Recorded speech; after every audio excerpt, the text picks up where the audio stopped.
Olá, queridos. Meu nome é Heraldo Gabri, eu sou pastor das Assembleias de Deus do Ministério de Madureira, moro na cidade de Santo Antônio de Pádua, no estado do Rio de Janeiro, e esse é o nosso canal Aos Confins da Terra. Graças a Deus é mais um vídeo que o Senhor nos concede, mas antes do vídeo propriamente dito, eu preciso fazer o mesmo pedido de sempre. Inscreva-se no nosso canal, faça a sua inscrição. Deixe o seu like, o seu joinha, acione o sininho e compartilhe esses vídeos com o maior número de pessoas possíveis, para que possamos verdadeiramente levar a palavra do Senhor aos confins da terra. Queridos e amados, nós estamos falando acerca do Espírito Santo e segunda-feira nós falamos sobre, mais exatamente na sexta-feira passada, falamos sobre que o Espírito Santo nos convence do pecado. Na segunda, nós falamos que o Espírito Santo nos convence da justiça e do juízo. E hoje nós vamos falar sobre o que o Espírito Santo produz no homem após esse trabalho de convencimento, de convicção do ser humano. O Espírito Santo, ele produz em nós regeneração. Regenerar significa gerar de novo, ou seja, ele produz em nós um novo nascimento. Muito bem, amados. Então, depois que o homem é convencido do pecado, da justiça e do juízo, ele sente a sua própria necessidade de renascer.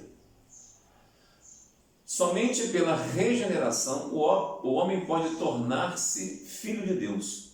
O melhoramento da velha natureza humana não lhe proporciona habilitação satisfatória. O homem tornou-se participante da natureza decaída do primeiro Adão. As bênçãos espirituais de Deus são somente para os seus filhos espirituais e são distribuídas pelo Espírito Santo através da regeneração, ou seja, através do novo nascimento. A propósito disso, nós devemos considerar o seguinte: a natureza da regeneração.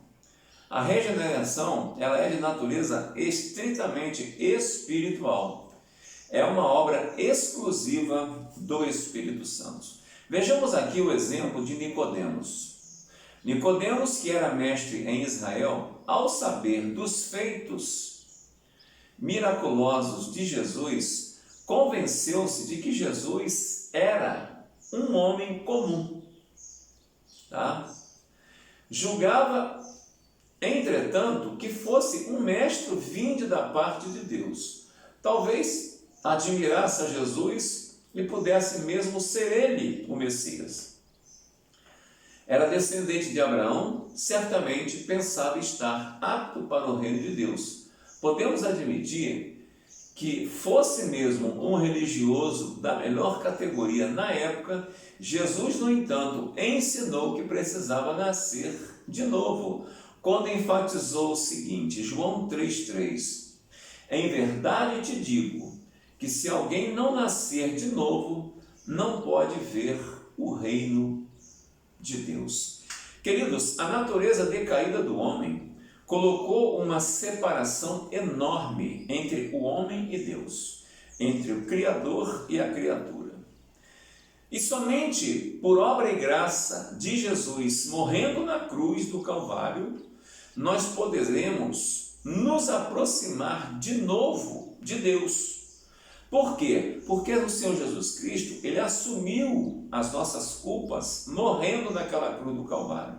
Ressuscitando ao terceiro dia, ele completou a obra de salvação em cada um de nós. E nós não podemos nunca nos esquecermos que no caso aí de Nicodemos, ele até entendia que Jesus era um homem comum. Ele compreendia isso. Ele era convencido disso. Porém, ele julgava que Jesus poderia ser um mestre vindo da parte de Deus. Talvez ele admirasse Jesus e pudesse ser ele mesmo o Messias. Era descendente de Abraão, aquela coisa toda. Porém, Nicodemos era um homem de moral elevada. Ainda assim, Jesus insistiu em dizer que ele precisava iniciar uma nova vida, nascer uma segunda vez, nascer do Espírito. Foi aí aquela célebre pergunta de Nicodemos a Jesus: mas como, Senhor? Eu, depois de velho, eu vou voltar ao ventre da minha mãe e nascer de novo? Ele não entendia o que Jesus estava falando, ele não sabia. E Jesus explica para ele: olha, o que é carne, mas o homem precisa nascer da água e do Espírito. E aí Jesus, orientando a Nicodemos, fez Nicodemos entender a coisa da regeneração. Nicodemos certamente conhecia esse texto do profeta Ezequiel, é aí que eu quero ler para você. Ezequiel capítulo 36, dos versos 25 a 27. Porém, eu quero ler um pouquinho antes. Eu quero ler do 22 ao 27. Ezequiel 36, 22 a 27. Deus fala através do profeta Ezequiel: disse, portanto, à casa de Israel: assim diz o Senhor Jeová: não é por vosso respeito que eu faço isso, ó casa de Israel, mas é pelo meu santo nome, que profanaste entre as nações para onde vós fostes. E eu santificarei o meu grande nome, que foi profanado entre as nações, o qual profanaste no meio delas. E as nações saberão que eu sou o Senhor, diz o Senhor Jeová, quando eu for santificado aos seus olhos. Verso 24: eu vos tomarei dentre as nações e vos consagrarei de todos os países e vos trarei para a vossa terra. 25: então espalharei água sobre vós e ficareis purificados de todas as vossas imundícias e de todos os vossos ídolos vos purificarei. E o verso 26: eu vos darei um coração novo, e porei dentre vós um espírito novo, e tirarei o coração de pedra da vossa carne, e vos darei um coração de carne. E o verso 27, e porei dentre vós o meu espírito, e farei que andeis nos meus estatutos, e guardeis os meus juízos, e os observeis. É o Senhor Deus falando a Ezequiel acerca de que o homem seria consertado por Deus. E de onde viria esse conserto? Através de Jesus Cristo, através da salvação em Jesus. E como esse conserto seria formalizado? Através da ação do Espírito Santo no homem e na mulher de Deus. Então, mesmo assim, mesmo Nicodemos conhecendo essa palavra, as expressões de Jesus lhe pareceram estranhas em sua explicação, e Jesus levou a considerar a operação do vento, que embora tenha procedência e destino desconhecido, é real. O vento existe, mas não vemos o vento, mas nós sentimos o vento. Embora tenha procedência e destino desconhecido, o vento é real e sentido por todos nós. É assim também o Espírito Santo. Ninguém pode explicar exatamente como o Espírito Santo vem à vida do pecador, tornando-o nova criatura em Cristo Jesus. Mas a resposta é a seguinte: a ação misteriosa do Espírito Santo é a causa eficiente da regeneração. Então, meus queridos, o Espírito Santo, ele produz em nós regeneração. E essa regeneração, ela tem os seus efeitos. E os efeitos dela, nós vamos ver alguma coisa aqui. Jamais alguém pode analisar a mudança ocorrida nos desejos básicos do homem em suas motivações íntimas. As novas atitudes, as decisões sensatas, o comportamento correto do homem sob o controle do Espírito Santo são efeitos dessa regeneração. Regenerar, gerar, regenerar, regerar, renascer. É o renascimento. Somente da água e do Espírito, o homem podendo nascer, ele tem condição de ser uma nova criatura diante de Deus, que o condena pelo pecado.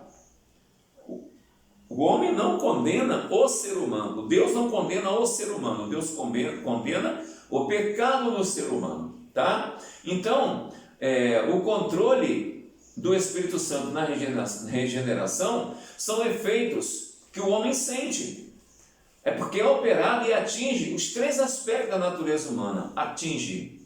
A regeneração atinge, primeiramente, os pensamentos do homem, atinge os sentimentos do homem e atinge a vontade do homem. Tudo isso acontece como efeito das atividades do Espírito Santo na vida do ser humano. Então, a regeneração faz com que essa regeneração, essa ação do Espírito Santo faz com que essa regeneração ela trabalhe nas condições do homem, nos pensamentos do homem, trabalha na vontade do homem, ela trabalha no intelecto do homem, né? Ela trabalha nos sentimentos do homem. Tudo isso acontece porque a regeneração promove no homem uma mudança radical em sua vida. A ação invisível do Espírito Santo produz resultados visíveis. Todo mundo vê esse resultado. Isto posto, causa e efeito são uma verdade maravilhosa. A lei da causa e efeito é simples. Por exemplo, olha só, eu bati, você ouviu o barulho da minha palma, mas se você não estiver vendo a imagem, mas você vai ouvir o barulho das minhas palmas da mão batendo uma na outra. Isso é causa e efeito. A causa é eu bater na palma da mão e o efeito é o barulho, o estalido das mãos batendo uma na outra. Assim é a operação do Espírito Santo na vida do homem quando ele passa por essa regeneração. Por quê? Porque essa regeneração provoca no homem um efeito maravilhoso. Mexe com a vontade, com os sentimentos, com os pensamentos, mexe com tudo no ser humano. E aí ele passa a ser verdadeiramente uma nova criatura em Cristo. Então, meus queridos, o Espírito Santo está nessa terra, nessa dispensação, para nos convencer do pecado, da justiça e do juízo. Convencidos desses três itens importantes, ele provoca em nós uma ação regenerativa. Ele faz com que nós possamos ser nascidos de novo. E essa regeneração é o primeiro efeito após o convencimento, as convicções do Espírito Santo no ser humano. Eu creio nessa palavra. Você pode crer?